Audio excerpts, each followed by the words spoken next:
సోదరులు 90% మంది క్రైస్తవులు మారిపోయారు.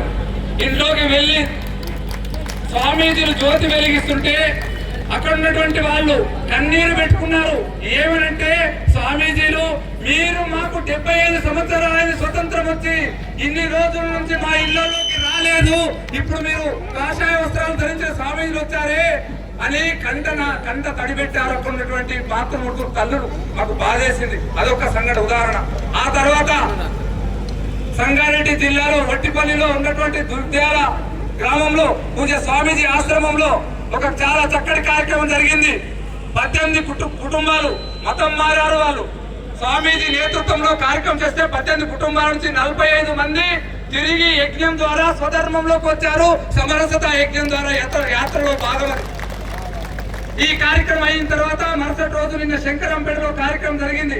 శంకరంపేట కార్యక్రమంలో పట్టణంలో ఉన్నటువంటి అన్ని కులాలకు సంబంధించినటువంటి పెద్దలు వచ్చారు. ఇక్కడ వచ్చిన మాదిరిగానే మాతృమూర్తులు, కుల సంఘాల పెద్దలు, రాజకీయ నాయకులు, యువకులు అందరూ వచ్చారు. అక్కడ చాలా చక్కటి కార్యక్రమం చేశారు. ఏమిటి ఆ కార్యక్రమం అంటే, సహపంక్తి భోజనం పెట్టారు. ఇస్తారులలో కూర్చోబెట్టి భోజనం పెట్టారు.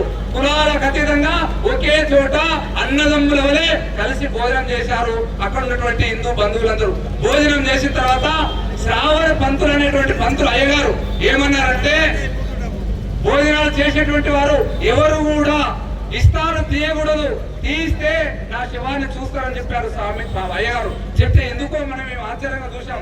వారు ఇస్తాను తీసిన తర్వాత స్వయాన తన హస్తాలతో ఆ ఇస్తాను తీసి వెళ్ళడం జరిగింది. ఇది ఒక గొప్ప మార్పు సమరస యాత్ర ద్వారా జరిగింది.